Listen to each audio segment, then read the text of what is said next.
नारायणं नमस्कृत्य नरं चैव नरोत्तमं देवीं सरस्वतीं व्यासं ततो जयमुदीरयेत्।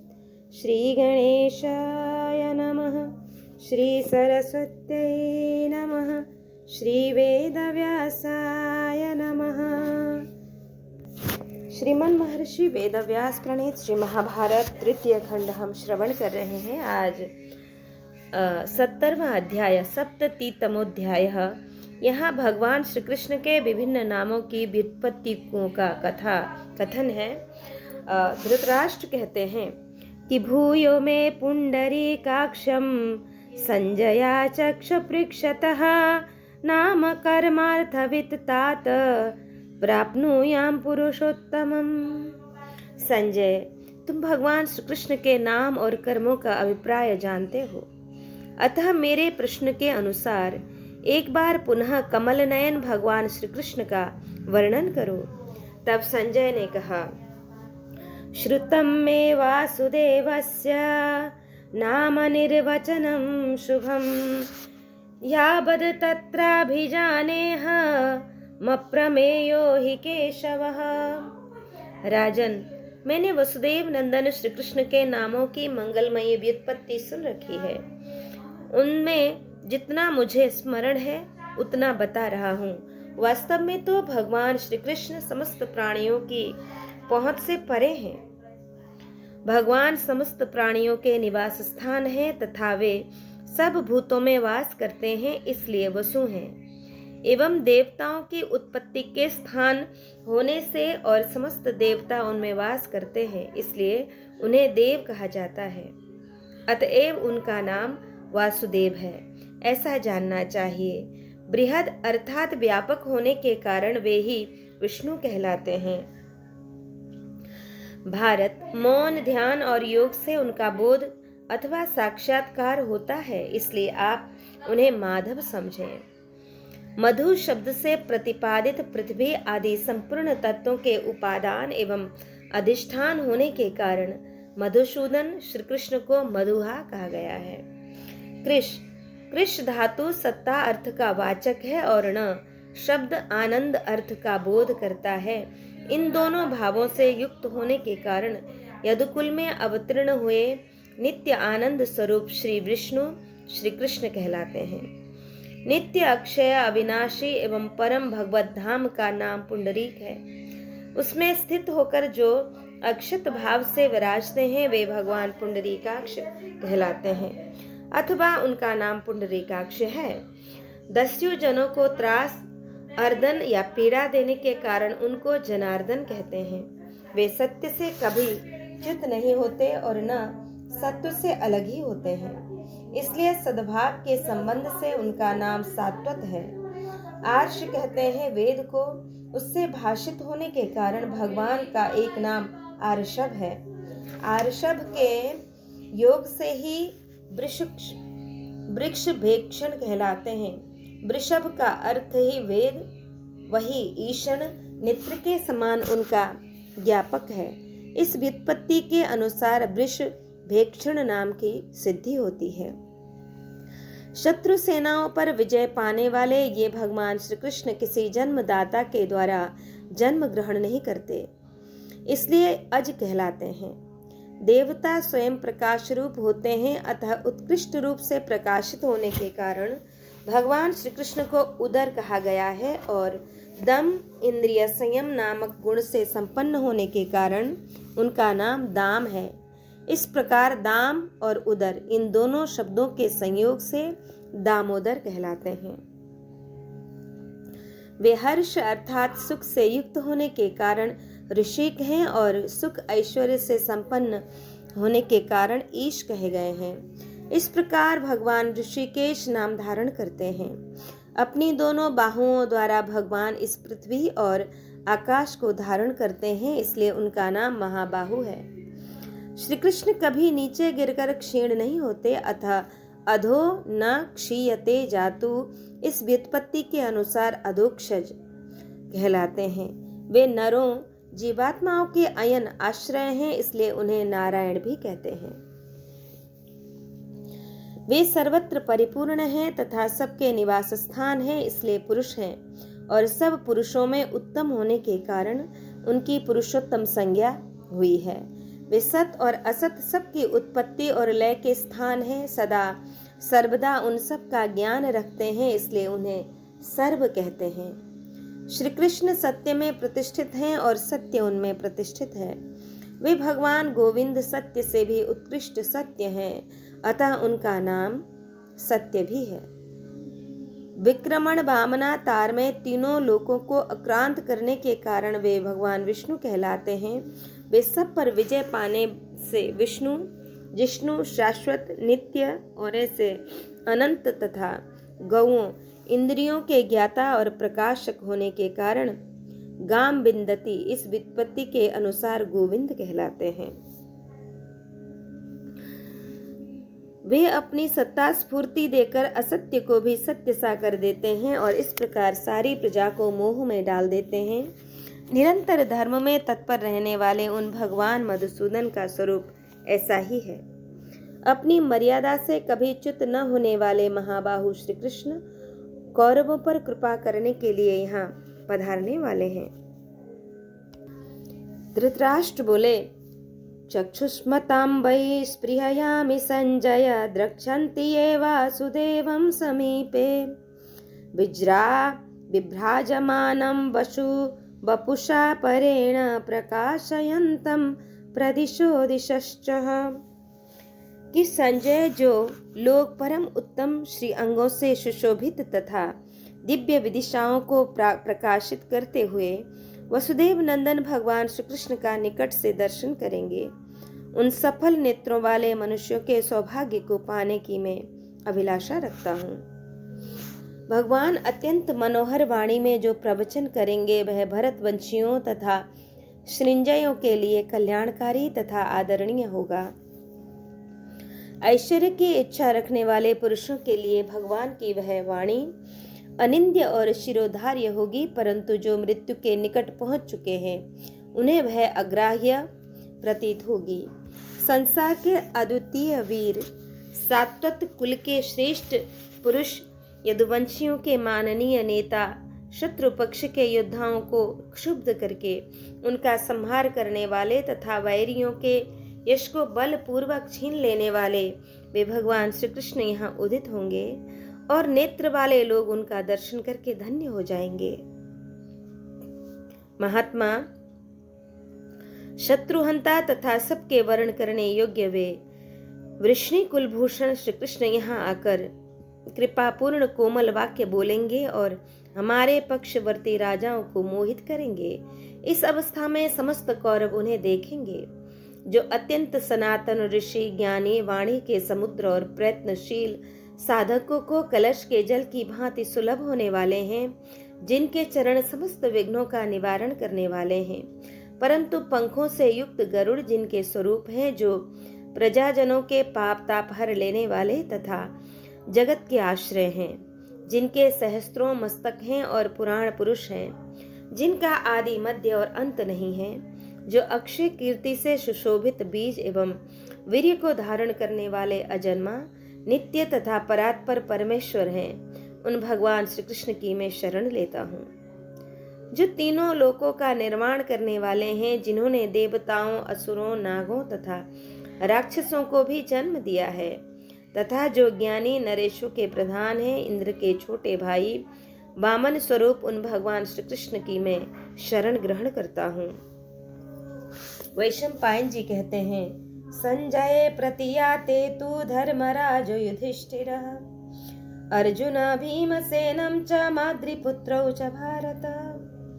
कि भारत इधर संजय के चले जाने पर धर्मराज युधिष्ठिर ने भीमसेन अर्जुन माद्री कुमार नकुल सहदेव विराट द्रुपद तथा के देशीय महारथियों के पास जाकर कहा, हम लोग शंख चक्र और गदा धारण करने वाले भगवान श्री कृष्ण के पास चलकर उनसे कौरव सभा में जाने के लिए प्रार्थना करें। वे वहां जाकर ऐसा प्रयत्न करें जिससे हमें भीष्म द्रोण बुद्धिमान बाल्हिक तथा अन्य कुरुवंशियों के साथ रण क्षेत्र में युद्ध न करना पड़े। यही हमारा पहला ध्येय है और यही हमारे लिए परम कल्याण की बात है। राजा युधिष्ठिर के ऐसा कहने पर वे सब लोग प्रसन्नचित्त होकर भगवान श्री कृष्ण के समीप गए। उस समय शत्रुओं के लिए दुस्सह प्रतीत होने वाले वे सभी नरश्रेष्ठ सभासद भूपालगण पांडवों के साथ श्री कृष्ण के निकट उसी प्रकार गए जैसे देवता इंद्र के पास जाते हैं।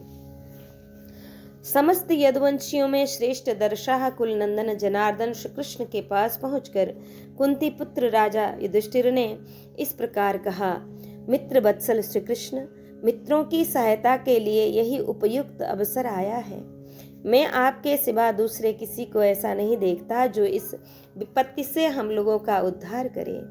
आप माधव की शरण में आकर हम सब लोग निर्भय हो गए हैं और व्यर्थ ही घमंड दिखाने वाले धृतराष्ट्र पुत्र दुर्योधन तथा उसके मंत्रियों को हम स्वयं युद्ध के लिए ललकार रहे हैं। शत्रु दमन, जैसे आप वृष्णिवंशियों की सब प्रकार की आपत्तियों से रक्षा करते हैं, उसी प्रकार आपको पांडवों की भी रक्षा करनी चाहिए। प्रभु, इस महान भय से आप हमारी रक्षा कीजिए।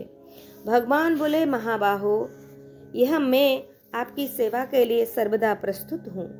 आप जो कुछ कहना चाहते हो कहें। भारत, आप जो जो कहेंगे वह सब कार्य मैं निश्चय ही पूर्ण करूंगा। युधिष्ठिर ने कहा, श्री कृष्ण, पुत्रों सहित राजा धृतराष्ट्र क्या करना चाहते हैं यह सब तो आपने सुन ही लिया। संजय ने मुझसे जो कुछ कहा है वह धृतराष्ट्र का ही मत है। संजय धृतराष्ट्र का अभिन्न स्वरूप होकर आया था। उसने उन्हीं के मनोभाव को प्रकाशित किया है। दूत संजय स्वामी की कही हुई बात को ही दोहराया है, क्योंकि यदि वह उसके विपरीत कुछ कहता तो वध के योग्य माना जाता। राजा धृतराष्ट्र को राज्य का बड़ा लोभ है। उनके मन में पाप बस गया है, अतः वे अपने अनुरूप व्यवहार न करके राज्य दिए बिना ही हमारे साथ संधि का मार्ग ढूंढ रहे हैं।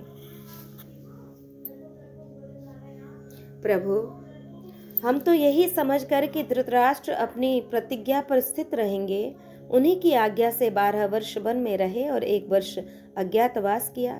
श्री कृष्ण, हमने अपनी प्रतिज्ञा भंग नहीं की है। इस बात को हमारे साथ रहने वाले सभी ब्राह्मण जानते हैं। परंतु राजा धृतराष्ट्र तो लोभ में डूबे हुए हैं। वे अपने धर्म की ओर नहीं देखते हैं। पुत्रों में आसक्त होकर सदा उन्हीं के अधीन रहने के कारण वे अपने मूर्ख पुत्र दुर्योधन की ही आज्ञा का अनुसरण करते हैं। जनार्दन, उनका लोभ इतना बढ़ गया है कि वे दुर्योधन की ही हाँ में हाँ मिलाते हैं और अपना ही प्रिय कार्य करते हुए हमारे साथ मिथ्या व्यवहार कर रहे हैं। जनार्दन, इससे बढ़कर महान दुख की बात और क्या हो सकती है कि मैं अपनी माता तथा मित्रों का भी अच्छी तरह भरण पोषण तक नहीं कर सकता। मधुसूदन, यद्यपि काशी, चेदी, पांचाल और मत्स्य देश के वीर हमारे सहायक हैं और आप हम लोगों के रक्षक और स्वामी हैं। आप लोगों की सहायता से हम सारा राज्य ले सकते हैं, तथापि मैंने केवल 5 ही गांव मांगे थे। गोविंद, मैंने धृतराष्ट्र से यही कहा था कि तात, आप हमें अभिस्थल, ब्रिकस्थल, माकंदी, वारणावत और अंतिम 5वां कोई सा भी गांव जिसे आप देना चाहें दे दें। इस प्रकार हमारे लिए 5 गांव या नगर दे दें, जिनमें हम 5 भाई एक साथ मिलकर रह सकें और हमारे कारण भरत वंशियों का नाश न हो। परंतु दुष्टात्मा दुर्योधन सब पर अपना ही अधिकार मानकर उन 5 गांवों को भी देने की बात नहीं स्वीकार कर रहा है। इससे बढ़कर कष्ट की बात और क्या हो सकती है।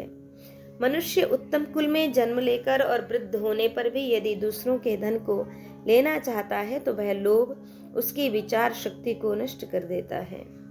विचार शक्ति नष्ट होने पर उसकी लज्जा को भी नष्ट कर देती है। नष्ट हुई लज्जा धर्म को नष्ट कर देती है।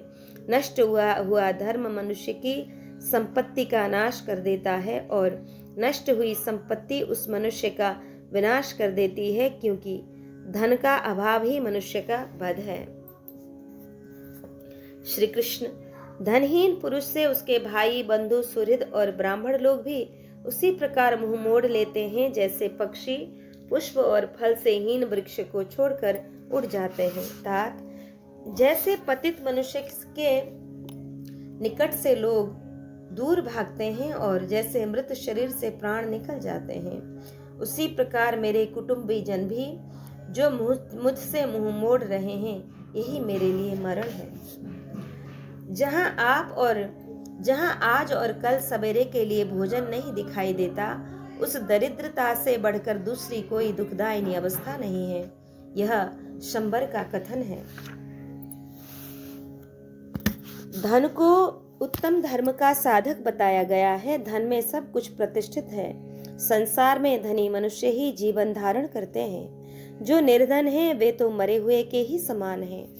जो लोग अपने बल में स्थित होकर किसी मनुष्य को धन से वंचित कर देते हैं, वे उसके धर्म, अर्थ और काम को तो नष्ट करते ही हैं, उस मनुष्य को भी नष्ट कर देते हैं। इस निर्धन अवस्था को पाकर कितने ही मनुष्यों ने मृत्यु का वरण किया है। कुछ लोग गांव छोड़कर दूसरे गांव में जा बसे हैं। कितने ही जंगलों में चले गए हैं और कितने ही मनुष्य प्राण देने के लिए घर से निकल पड़े हैं। कितने ही लोग पागल हो जाते हैं, बहुत से शत्रुओं के वश में पड़ जाते हैं और कितने ही मनुष्य धन के लिए दूसरों की दासता स्वीकार करते हैं। धन संपत्ति का नाश मनुष्य के लिए भारी विपत्ति ही है।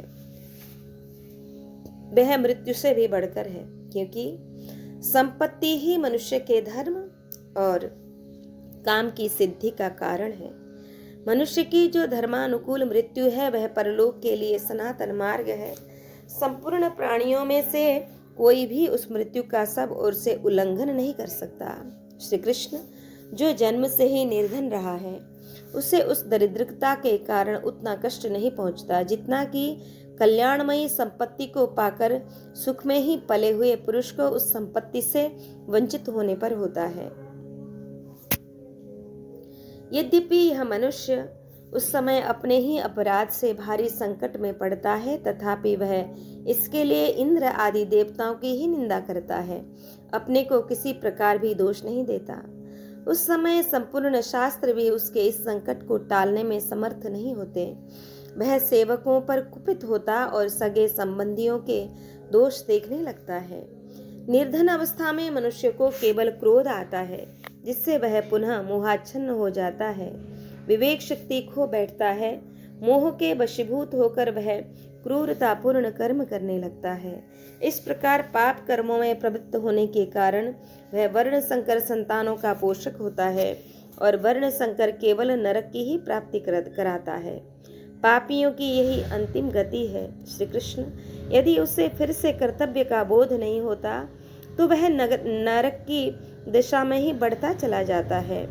कर्तव्य का बोध कराने वाली प्रज्ञा ही है। जिसे प्रज्ञा रूपी नेत्र प्राप्त है, वह निश्चय ही संकट से पार हो जाएगा।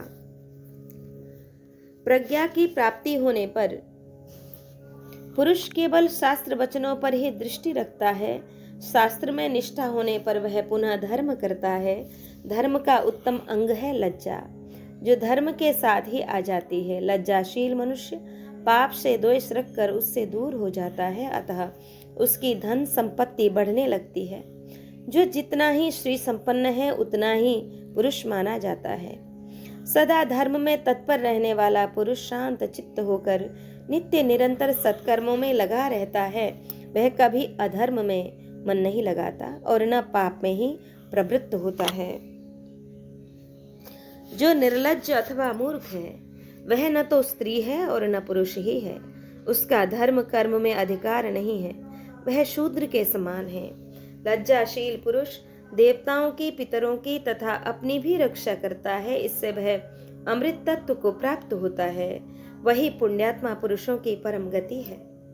मधुसूदन, यह सब आपने मुझ में प्रत्यक्ष देखा है कि मैं किस प्रकार राज्य से भ्रष्ट हुआ और कितने कष्ट के साथ इन दिनों रह रहा हूँ। अतः आप लोग किसी भी न्याय से अपनी पैतृक संपत्ति का परित्याग करने योग्य नहीं है। इसके लिए प्रयत्न करते हुए यदि हम लोगों का वध हो जाए तो वह भी अच्छा ही है।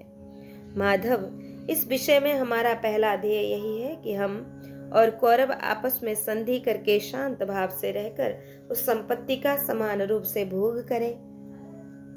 दूसरा पक्ष यह है कि हम कौरवों को मारकर सारा राज्य अपने अधिकार में ले, परंतु यह भयंकर क्रूरतापूर्ण कर्म की पराकाष्ठा होगी, क्योंकि इस दशा में कितने ही निरपराध मनुष्यों का संहार करने के पश्चात हमारी विजय होगी। श्री कृष्ण, जिनका अपने साथ कोई संबंध न हो तथा जो सर्वथा नीच एवं शत्रुभाव रखने वाला हो, उनका भी वध करना उचित नहीं है। फिर जो सगे संबंधी श्रेष्ठ और सुहृद हैं, ऐसे लोगों का वध कैसे उचित हो सकता है। हमारे विरोधियों में अधिकांश हमारे भाई, बंधु, सहायक और गुरुजन हैं। उनका वध तो बहुत बड़ा पाप है। युद्ध में अच्छी बात यह है कुछ नहीं, कि युद्ध में अच्छी बात क्या है, कुछ है ही नहीं।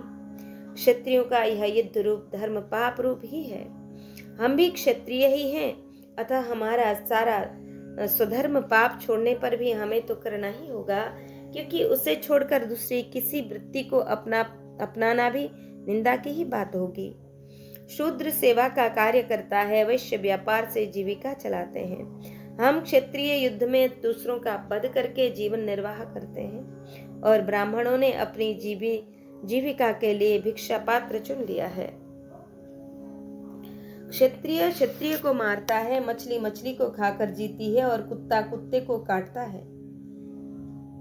दर्शानंदन, देखिए, यही परंपरा से चला आने वाला धर्म है।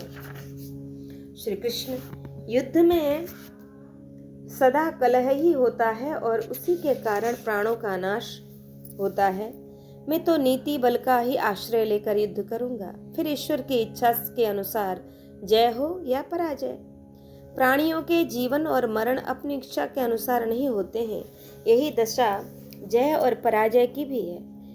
यदि श्रेष्ठ किसी को सुख अथवा दुख की प्राप्ति भी असमय में नहीं होती है।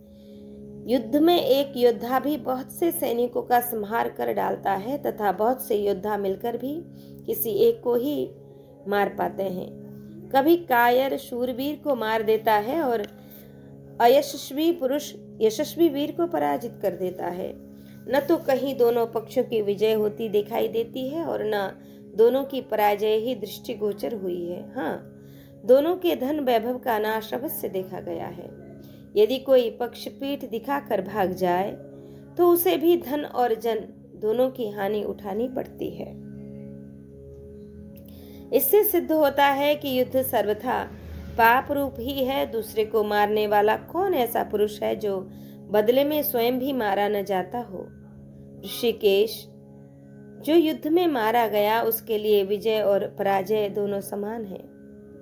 श्री कृष्ण, मैं तो ऐसा मानता हूँ कि पराजय मृत्यु से अच्छी वस्तु नहीं है। जिसकी विजय होती है उसे भी निश्चय ही धन जन की भारी हानि उठानी पड़ती है। युद्ध समाप्त होने तक कितने ही विपक्षी सैनिक विजयी योद्धाओं के अनेक प्रियजनों को मार डालते हैं। जो विजय पाता है वह भी कुटुंब और धन संबंधी बल से शून्य हो जाता है, और कृष्ण जब वह युद्ध में मारे गए अपने पुत्रों और भाइयों को नहीं देखता है तो सब ओर से विरक्त हो जाता है। उसे अपने जीवन से भी वैराग्य हो जाता है। जो लोग धीर, वीर, लज्जाशील, श्रेष्ठ और दयालु हैं वे ही प्रायः युद्ध में मारे जाते हैं और अधम श्रेणी के मनुष्य जीवित बच जाते हैं। जनार्दन, शत्रुओं को मारने पर भी उनके लिए सदा मन में पश्चाताप बना रहता है। भागे हुए शत्रु का पीछा करना अनुबंध कहलाता है। यह भी पाप पूर्ण कार्य है। मारे जाने वाले शत्रुओं में से कोई बचा रह जाता है। वह अवशिष्ट शत्रु शक्ति का संचय करके विजेता के पक्ष में जो लोग बचे हैं उनमें से किसी को जीवित नहीं छोड़ना चाहता। वह शत्रु का अंत कर डालने की इच्छा से दल को संपूर्ण रूप से नष्ट कर देने का प्रयत्न करता है।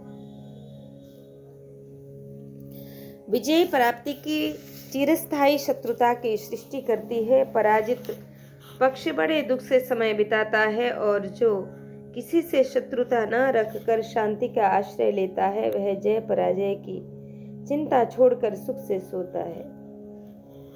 किसी से बैर बांधने वाला पुरुष सर्पयुक्त गृह में रहने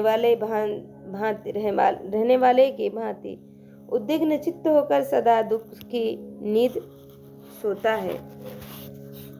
जो शत्रु के कुल में आबाल वृद्ध सभी पुरुषों का उच्छेद कर डालता है, वह वीरोचित यश से वंचित हो जाता है। वह समस्त प्राणियों में सदा बनी रहने वाली अपकीर्ति निंदा का ही भागी होता है। दीर्घ काल तक मन में दबाए रखने पर भी बैर की आग सर्वथा बुझ नहीं पाती, क्योंकि यदि कोई उस कुल में विद्यमान है तो उससे पूर्व घटित और बढ़ने वाली घटनाओं को बताने वाले बहुत से लोग मिल जाते हैं। केशव, जैसे घी डालने पर आग बुझने के बजाय और अधिक प्रज्वलित हो जाती है, उसी प्रकार बैर करने से बैर की आग शांत नहीं होती, अधिकाधिक बढ़ती ही जाती है।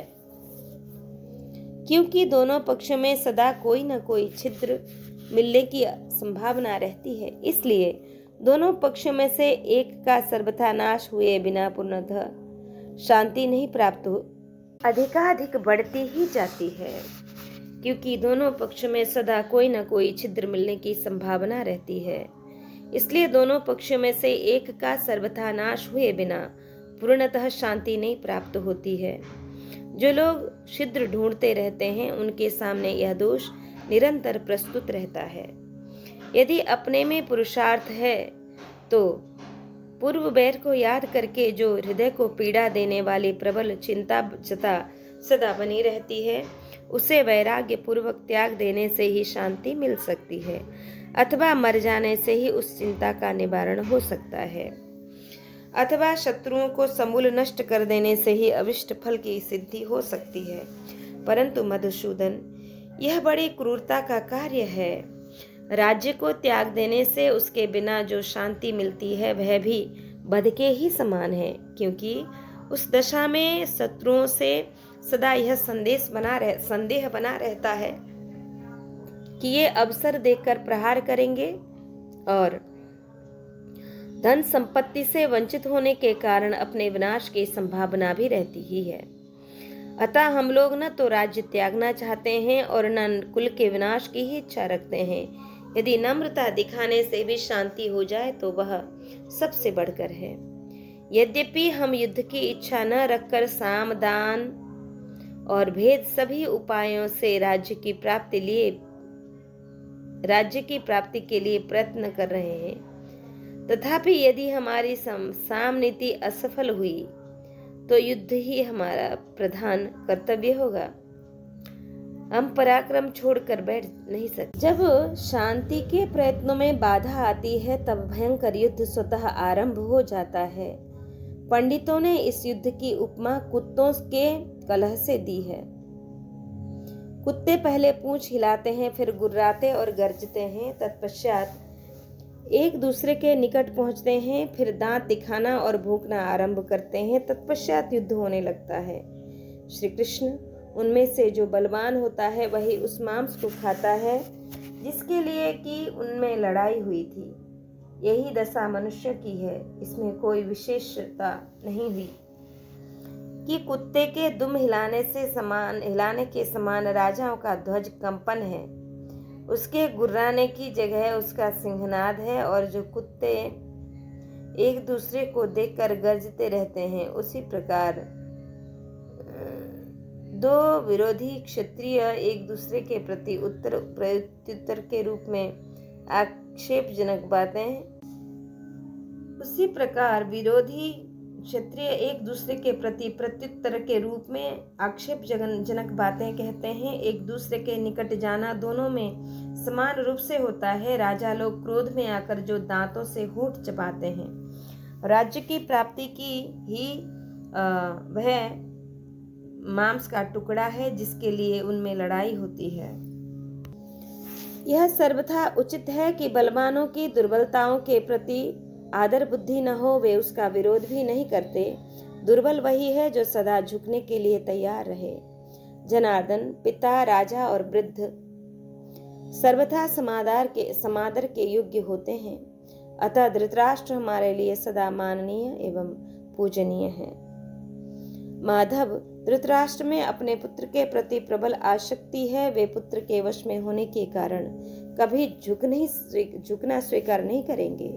माधव श्री कृष्ण, ऐसे समय में आप क्या उचित समझते हैं? हम कैसा बर्ताव करें जिससे हमें और धर्म से भी वंचित न होना पड़े? पुरुषोत्तम मधुसूदन, ऐसे महान संकट के समय हम आपको छोड़कर और किससे सलाह ले सकते हैं? श्री कृष्ण, आपके समान हमारा प्रिय हितैषी, समस्त कर्मों के परिणाम को जानने वाला और सभी बातों में एक निश्चित सिद्धांत रखने वाला सुहृद और कौन है? वैशंपायन जी कहते हैं, जन्मेजय, धर्मराज युधिष्ठिर के ऐसा कहने पर भगवान श्री कृष्ण ने उनसे कहा, राजन, मैं दोनों पक्षों के हित के लिए कौरवों की सभा में जाऊंगा। वहां जाकर आपके लाभ में किसी प्रकार की बाधा न पहुंचाते हुए यदि मैं दोनों पक्षों में संधि करा सकूं तो समझूंगा कि मेरे द्वारा यह महान फलदायक एवं बहुत बड़ा पुण्य कर्म संपन्न हो गया।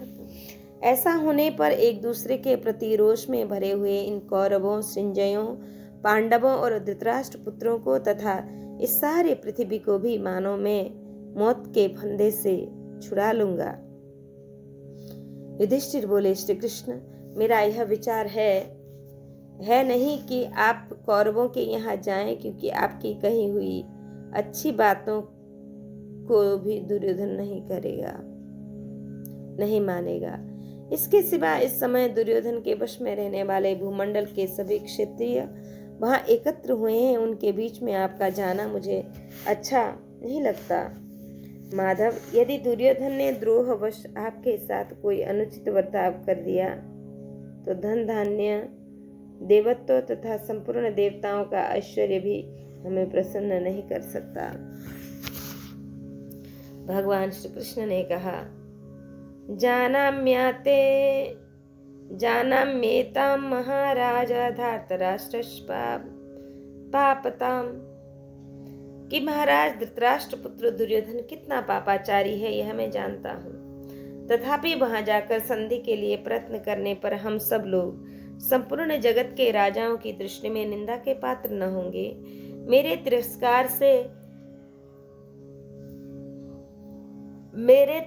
के भय से भी आप चिंतित न हो, क्योंकि जैसे क्रोध में भरे हुए सिंह के सामने दूसरे पशु नहीं ठहर सकते हैं, उसी प्रकार यदि मैं कोप करूं तो सारा संसार भूपाल मिलकर भी युद्ध में मेरे सामने खड़े नहीं हो सकते हैं। यदि वे मेरे साथ थोड़ा सा भी अनुचित बर्ताव करेंगे तो मैं उन समस्त कौरवों को जलाकर भस्म कर डालूंगा। यह मेरा निश्चित विचार है। अतः कुंती नंदन, मेरा वहां जाना कदापि निरर्थक नहीं होगा। संभव है वहां अपने अभिष्ट सिद्धि अर्थ की सिद्धि हो जाए, और यदि काम न बना तो भी हम निंदा से तो बच ही जाएंगे। युधिष्ठिर बोले, श्री कृष्ण, आपकी जैसी रुचि हो वह कीजिए, आपका कल्याण हो। आप प्रसन्नता पूर्वक कौरवों के पास जाइए। आशा है मैं पुनः आपको अपने कार्य में सफल होकर यहाँ सकुशल लौटा हुआ देखूंगा। विश्ववक्सेन प्रभु, आप कुरुदेश में जाकर भरत वंशियों को शांत कीजिए, जिससे हम सब लोग शुद्ध हृदय से प्रसन्न चित्त होकर एक साथ रह सकें। आप हम लोगों के भाई और मित्र हैं, अर्जुन के तथा मेरे भी प्रीति भाजन हैं। आपके सौहार्द के विषय में हमारे मन में कोई शंका नहीं है। अतः आप उभय पक्षों की भलाई के लिए वहां जाइए। आपका कल्याण हो। श्री कृष्ण, आप हमको जानते हैं, कौरवों को भी जानते हैं। हम दोनों के स्वार्थों से भी आप अपरिचित नहीं हैं, और बातचीत कैसे करनी चाहिए यह भी आपको अच्छी तरह ज्ञान है। अतः जिस बात से हमारा हित हो वह सब आप दुर्योधन को बतावें। केशव, जो बात धर्म संगत, युक्ति युक्त और हितकर हो वह सब कोमल हो या कठोर आप अवश्य कहें। श्री भगवान बोले, संजयस्य श्रुतं वाक्यं भवतश्च श्रुतं मया सर्वं जानाम्यभिप्रायं तेषां च भवतश्च यः राजन, मैंने संजय की और आपकी भी बात सुनी है। कौरवों का क्या अभिप्राय है वह सब मैं जानता हूँ, और आपका जो विचार है उससे भी मैं परिचित हूँ, अपरिचित नहीं हूँ। आपकी बुद्धि धर्म में स्थित है और उनकी बुद्धि ने शत्रुता का आश्रय ले रखा है। आप तो बिना युद्ध किए जो कुछ मिल जाए उसी को बहुत समझेंगे। परंतु महाराज, यह क्षत्रिय का नैष्ठिक स्वाभाविक कर्म नहीं है। सभी आश्रमों के श्रेष्ठ पुरुषों का यह कथन है कि क्षत्रिय को भीख नहीं मांगनी चाहिए। उसके लिए विधाता ने यही सनातन कर्तव्य बताया है कि वह संग्राम में विजय प्राप्त करे अथवा नहीं वही प्राण दे दे। यही क्षत्रिय का स्वधर्म है। दीनता अथवा कायरता उसके लिए प्रशंसा की वस्तु नहीं है। महाबाहु युधिष्ठिर, दीनता का आश्रय लेने से क्षत्रिय की जीविका नहीं चल सकती।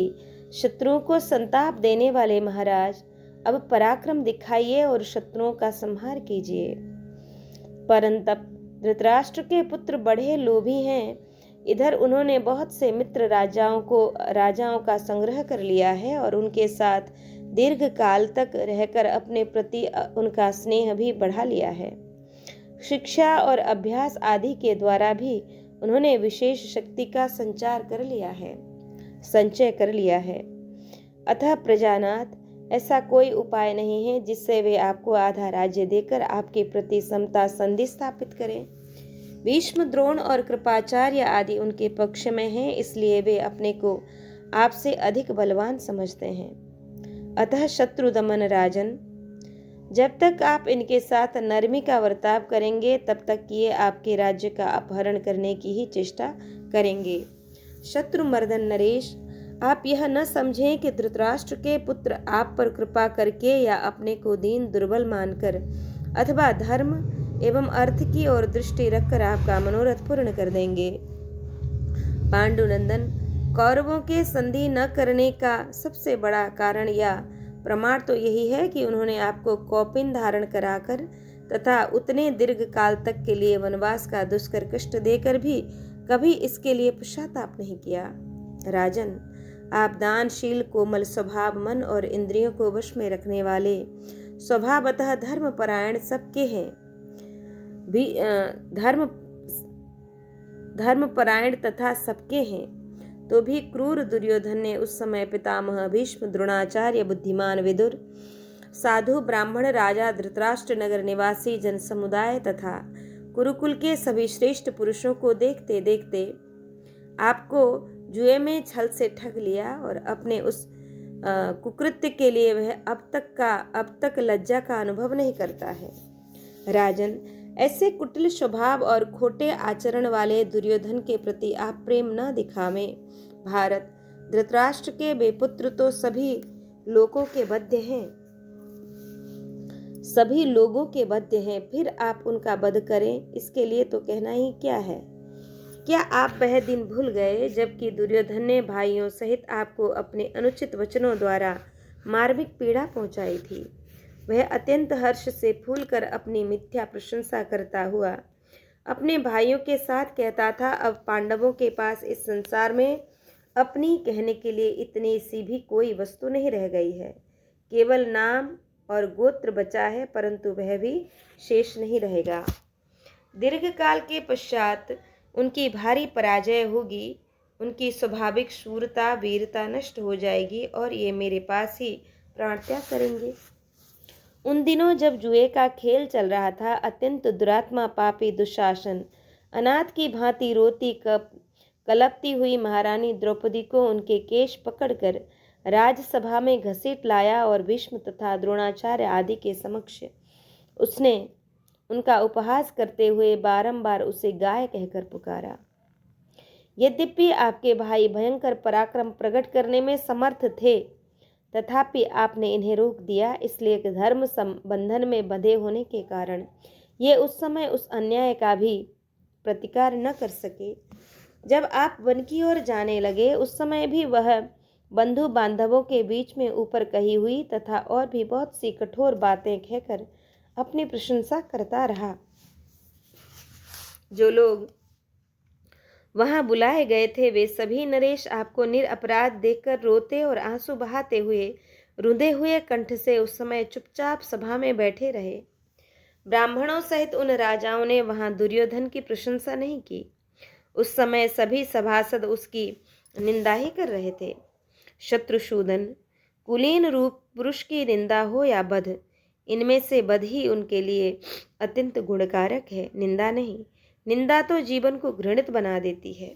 महाराज, जब इस भूमंडल के सभी राजाओं ने निंदा की, उसी समय उस निर्लज्ज दुर्योधन की एक प्रकार से मृत्यु तो हो ही गई। जिसका चरित्र इतना गिरा हुआ है, उसका वध करना तो बहुत साधारण कार्य है। जिसकी जड़ कट गई हो और जो गोल वेदी के आधार पर खड़ा हो, उस वृक्ष की भांति दुर्योधन के भी धराशायी होने में अब अधिक विलंब नहीं है। खोटी बुद्धि वाला दुराचारी दुर्योधन दुष्ट सर्प की भांति सब लोगों के लिए बद्ध है। शत्रुओं का नाश करने वाले महाराज, आप दुविधा में न पड़े, इस दुष्ट को अवश्य मार डालें। निष्पाप नरेश, आप जो पितृतुल्य धृतराष्ट्र तथा पितामह भीष्म के प्रति प्रमाण एवं नम्रता पूर्ण बर्ताव करते हैं, वह सर्वथा आपके योग्य है। मैं भी इसे पसंद करता हूँ। राजन, दुर्योधन के संबंध में जिन लोगों का मन दुविधा में है, जो लोग उसके अच्छे या बुरे होने का निर्णय नहीं कर सकते हैं, उन सब लोगों का संदेह मैं वहां जाकर दूर कर दूंगा। मैं राजसभा में जुटे हुए भूपालों की मंडली में आपके सर्वसाधारण गुणों का वर्णन और दुर्योधन के दोषों तथा अपराधों का उद्घाटन करूंगा। मेरे मुख से धर्म और अर्थ के संयुक्त हित कर वचन सुनकर नाना जनपदों के स्वामी समस्त भूपाल आपके विषय में यह निश्चित रूप से समझ लेंगे कि युधिष्ठिर धर्मात्मा तथा सत्यवादी हैं, और दुर्योधन के संबंध में भी उन्हें यह निश्चय हो जाएगा कि उसने लोभ से प्रेरित होकर ही सारा अनुचित बर्ताव किया है।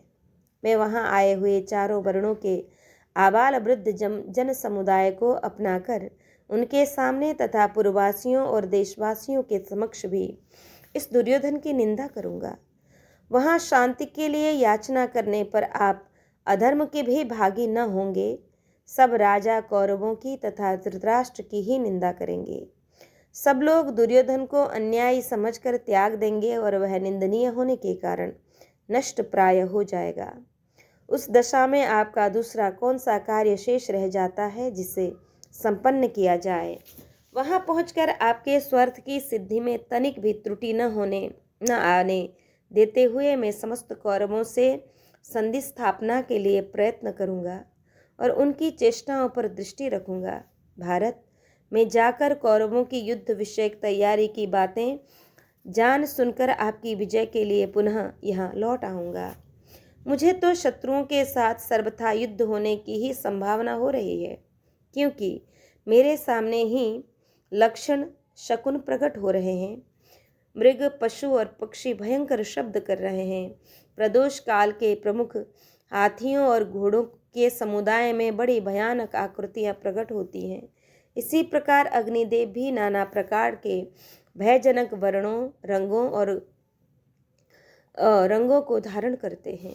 यदि मनुष्य लोक का संहार करने वाली अत्यंत भयंकर मृत्यु इनको नहीं प्राप्त हुई होती, तो ऐसी बातें देखने में नहीं आती। अतः नरेंद्र, आपके समस्त योद्धा युद्ध के लिए दृढ़ निश्चय करके भांति भांति के शस्त्र, यंत्र, कवच, रथ, हाथी और घोड़ों को सुसज्जित कर लें तथा उन हाथियों, घोड़ों एवं रथों पर सवार हो युद्ध करने के निमित्त सदा तैयार रहें। इसके सिवा आपको युद्धोपयोगी जिन समस्त वस्तुओं का संग्रह करना है, उन सब का भी आप संग्रह कर लीजिए। पांडव प्रवर नरेश्वर, यह निश्चय मानिए, आपके पास पहले जो समृद्धिशाली राज्य वैभव था और जिसे आपने जुए में खो दिया था, वह सारा राज्य अब दुर्योधन अपने जीते जी आपको कभी नहीं दे सकता। भीमसेन बोले कि यथैव शांति स्याद कुरुणां मधुसूदन तथा तथैव भाषे था मास्म युद्धेन भीषये। मधुसूदन, आप कौरवों के बीच में वैसी ही बात कहें जिससे हम लोगों में शांति स्थापित हो सके। युद्ध की बात सुनाकर उन्हें भयभीत न कीजिएगा। दुर्योधन असहनशील, क्रोध में भरा रहने वाला, श्रेय का विरोधी और मन में बड़े बड़े हौसले रखने वाला है। अतः उसके प्रति कठोर बात न कहिएगा, उसे साम नीति के द्वारा ही समझाने का प्रयत्न कीजिएगा। दुर्योधन स्वभाव से ही पापात्मा है, उसके हृदय में डाकुओं के समान क्रूरता भरी पड़ी है।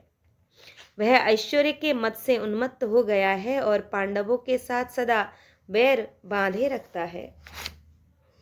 वह अदूरदर्शी, निष्ठुर वचन बोलने वाला, परनिंदक, क्रूर पराक्रमी, दीर्घ काल तक क्रोध को मन में संचित रखने वाला, शिक्षा देने या सन्मार्ग पर ले जाया जाने की योग्यता से रहित, पापात्मा तथा शठता से प्रेम रखने वाला है।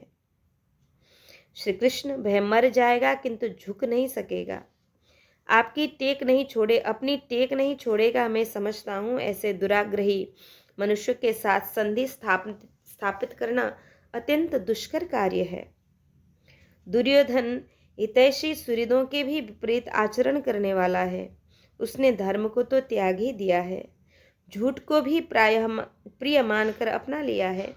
वह मित्रों की भी बातों का खंडन करता और उनके हृदय को चोट पहुंचाता है। उसने क्रोध के वशीभूत होकर दुष्ट स्वभाव का आश्रय ले रखा है। वह तिनकों में छिपे सर्प की भांति स्वभावतः दूसरों की हिंसा करता है। भगवान, दुर्योधन की सेना जैसी है, उसका शील और स्वभाव जैसा है, उसका बल और पराक्रम जिस प्रकार का है, वह सब कुछ आपको सब प्रकार से ज्ञात है। पूर्व काल में पुत्र तथा बंधु बांधवों सहित कौरव और हम लोग इंद्र आदि देवताओं की भांति परस्पर मिलकर बड़ी प्रसन्नता और आनंद के साथ रहते थे। परंतु मधुसूदन, जैसे शिशिर के अंत में ग्रीष्मकाल आने पर वन दावानल से जलने लगते हैं, उसी प्रकार संपूर्ण भरतवंशी इस समय दुर्योधन की क्रोधाग्नि से जलने वाले हैं। श्री कृष्ण, आगे बताए जाने वाले ये 18 विख्यात नरेश हैं, जिन्होंने बंधु बांधवों सहित कुटुंबी जनों तथा हितैषी सुहृदों का संहार कर डाला था। जैसे धर्म के विप्लव का समय उपस्थित होने पर तेज से प्रज्वलित होने वाले समृद्धशाली असुरों में भयंकर कलह उत्पन्न हुआ था, उसी प्रकार हैहय वंश में मुरदावर्त, नीप कुल में जन्मेजय, ताल जंग के वंश में बहुल, कृमि कुल में उद्दंड, वसु, सूरवीरों के वंश में अजबिंदु, सुराष्ट्र कुल में रुषर्धिक, बलिहवंश में अकर्ज, चीनों के कुल में धौतमूलक, विदेह वंश में हयग्रीव, महोजा नामक क्षत्रियों के कुल में बरयू, सुंदर वंशी क्षत्रियों में बाहु, दिप्ता कुल में पुरुरवा, चेदी और मत्स्य देश में सहज और प्रवीर वंश में वृषध्वज, चंद्रवत्स कुल में धारण, मुकुट वंश में विगाहन तथा नंदीवेग कुल में शम। ये सभी कुलांगार एवं नराधम क्षत्रिय युगांत काल आने पर ऊपर बताए अनुसार भिन्न भिन्न कुलों में प्रकट हुए थे। पूर्वोक्त 18 राज्यों की भांति यह कुलांगार, नीच एवं पाप पुरुष दुर्योधन भी इस द्वापर युग के अंत में काल से प्रेरित हो हमारे कुरुकुल के विनाश का कारण होकर उत्पन्न हुआ है। अतः भयंकर पराक्रमी श्री कृष्ण, आप उनसे जो कुछ भी कहें कोमल एवं मधुर वाणी में धीरे धीरे कहें। आपका कथन धर्म एवं अर्थ से युक्त तथा हितकर हो, उनमें तनिक भी उग्रता न आने पावे। साथ ही इसका भी ध्यान रखें कि आपकी अधिकांश बातें उसकी रुचि के अनुकूल हों। भगवान, हम सब लोग नीचे पैदल चलकर अत्यंत नम्र होकर दुर्योधन का अनुसरण करते रहेंगे, परंतु हमारे कारण से भरतवंशियों का नाश न हो। वासुदेव, हमारा कौरवों के साथ उदासीन भाव एवं तटस्थता का प्रताप भी जैसे बना रहे, वैसा ही प्रयत्न आपको करना चाहिए। किसी प्रकार भी कौरवों को अन्याय का स्पर्श नहीं होना चाहिए। श्री कृष्ण, आप वहाँ बूढ़े पितामह भीष्म जी तथा अन्य सभासदों से ऐसा करने के लिए कहें जिससे सब भाइयों में सौहार्द बना रहे और दुर्योधन भी शांत हो जाए। मैं इस प्रकार शांति स्थापना के लिए कह रहा हूँ। राजा युधिष्ठिर भी शांति की ही प्रशंसा करते हैं और अर्जुन भी युद्ध के इच्छुक नहीं है, क्योंकि अर्जुन में बहुत अधिक दया भरी हुई है। वैशंपायन जी कहते हैं, भीमसेन के मुख से यह अभूतपूर्व मृदुता पूर्ण वचन सुनकर महाबाहो श्री कृष्ण हंसने से लगे, जैसे पर्वत में लघुता आ जाए और अग्नि में शीलता का प्रकट हो जाए, उसी प्रकार उनमें यह नम्रता का प्रादुर्भाव हुआ था। यह सोचकर शार्ग धनुष धारण करने वाले रामानुज श्री कृष्ण अपने पास बैठे हुए वृकोदर भीम को, जो उस समय दया से द्रवित हो रहे थे, अपने वचनों द्वारा उसी प्रकार उत्तेजित करते हुए बोले मानो वायु अग्नि को उद्दीप्त कर रही हो। श्री भगवान बोले, तो मन्यदा भीमसेना युद्धमेव प्रशंससि बधाभिनंदितः नंदिनः क्रूरान धार्तराष्ट्रान मिमर्दिशुः। भैया भीमसेन, आज के सिवा और दिन तो तुम हिंसा से ही प्रसन्न होने वाले क्रूर धृतराष्ट्र पुत्र को मसल डालने की इच्छा मन में लेकर सदा युद्ध की ही प्रशंसा किया करते थे, परंतु इन्हीं विचारों में डूबे रहने के कारण तुम रात में सोते भी नहीं थे, जागते ही रहते थे। कभी सोना ही पड़ा तो औंधे मुंह लेट जाते और सदा घोर अशांत तथा रोष भरी बातें ही तुम्हारे मुख से निकलती थी। भीम, तुम बारंबार लंबी सांस खींचते हुए अपने ही क्रोध से उसी प्रकार संतप्त होते थे जैसे आग अपने ही तेज से तपी रहती है। धुएं से व्यक्त हुई अग्नि की भांति तुम्हारे नित्य निरंतर अशांति छाई रहती थी। भारी बोझ से पीड़ित दुर्बल मनुष्य की भांति तुम एकांत में बैठकर जोर जोर से सांस खींचते रहते थे। इसलिए तुम्हें कुछ लोग जो इस बात को नहीं जानते हैं पागल मानते हैं। भीम, जैसे हाथी वृक्ष को जड़ मूल सहित उखाड़ कर उन्हें पैरों की ठोकरों से टूक टूक कर डालता है, उसी प्रकार तुम भी पैरों से पृथ्वी पर आघात करते हुए जोर जोर से गरजते और चारों ओर दौड़ते थे। पांडुनंदन, तुम कभी इस जन समुदाय में प्रसन्नता का अनुभव नहीं करते थे, सदा एकांत में ही बैठकर कालक्षेप करते थे। दिन हो या रात तुम कभी किसी दूसरे का अभिनंदन नहीं करते थे।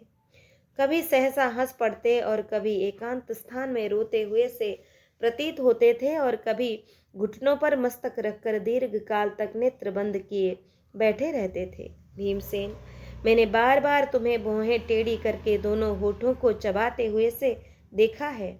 यह सब तुम्हारे क्रोध की करतूत है। तुम अपने भाइयों के बीच में सत्य की शपथ खाकर बार बार गदा छूते हुए कहते थे, जैसे सूर्यदेव पूर्व दिशा में उदित होते हुए अपने तेजोमंडल को प्रकट करते दिखाई देते हैं और पश्चिम दिशा में वे ही अंशुमाली अस्तांचल को जाकर निश्चित रूप से मेरु पर्वत की परिक्रमा करते हैं। इनके इस नियम में कभी कोई अंतर नहीं पड़ता। उसी प्रकार मैं यह सच कहता हूँ कि अमर्षशील दुर्योधन के पास जाकर अपनी गदा से उसके प्राण ले लूँगा। मेरे इस कथन में कभी कोई अंतर नहीं पड़ सकता, परंतु ऐसी प्रतिज्ञा करने वाले तुम जैसे वीर शिरोमणि की बुद्धि आज शांति स्थापना में लग रही है, यह बड़े आश्चर्य की बात है।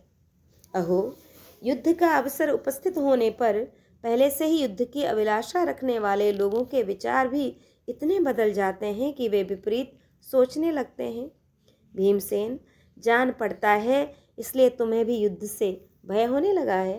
कुंती नंदन, बड़े विस्मय की बात है कि तुम्हें सोते और जागते में उल्टे परिणाम की सूचना देने वाले अपशकुन दिखाई देते हैं।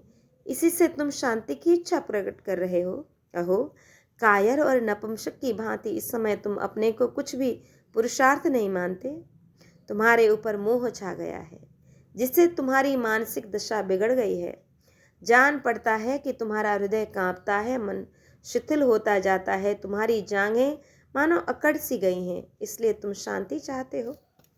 पार्थ, कहते हैं कि मनुष्य का चित्त सदा एक निश्चय पर अटल नहीं रहता।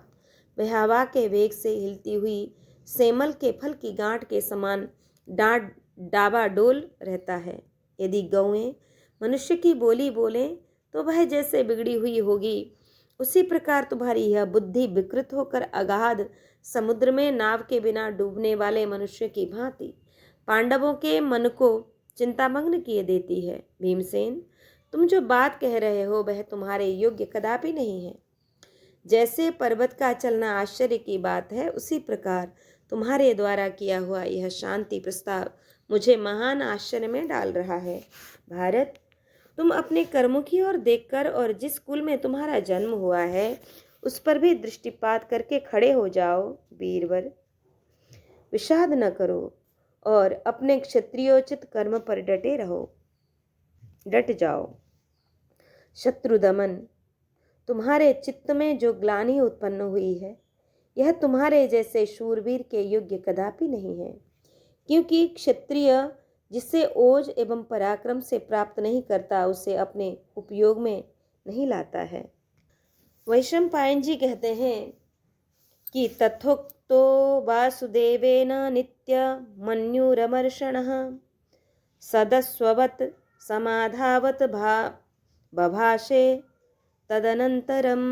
जन्मेजय, वसुदेव नंदन भगवान श्री कृष्ण के ऐसा कहने पर सदा क्रोध और अमर्ष में भरे रहने वाले भीमसेन पहले सुशिक्षित घोड़ों की भांति सटपट भागने लगे, जल्दी जल्दी बोलने लगे, फिर धीरे धीरे बोले।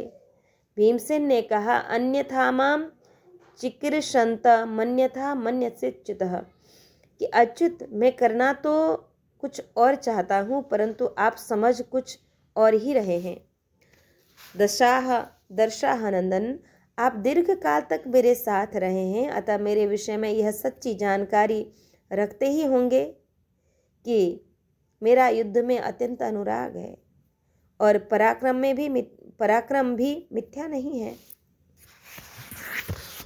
अथवा यह भी संभव है कि बिना नौका के अगाध सरोवर में तैरने वाले पुरुष को जैसे उसकी गहराई का पता नहीं चलता, उसी तरह आप मुझे अच्छी तरह न जानते हों, इसलिए आप अनुचित वचनों द्वारा मुझ पर आक्षेप कर रहे हैं।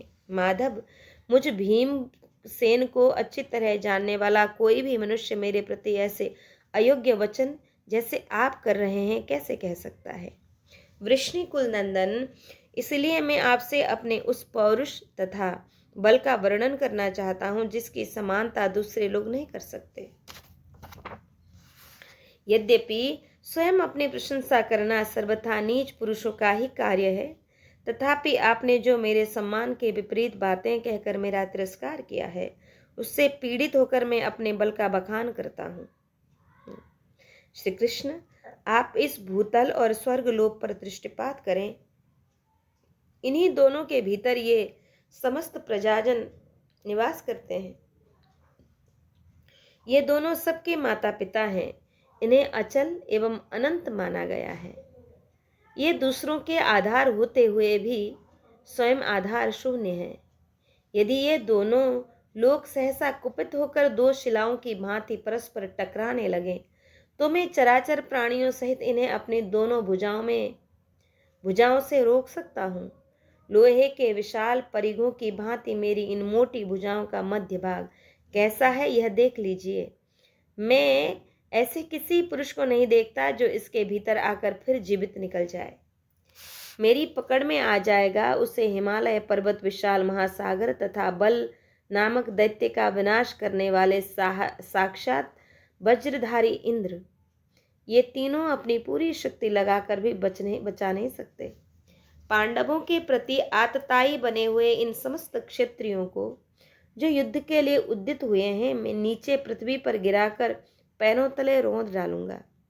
अच्युत, मैंने राजाओं को किस प्रकार युद्ध में जीतकर अपने अधीन किया था, मेरे उस पराक्रम से आप अपरिचित तो नहीं हैं।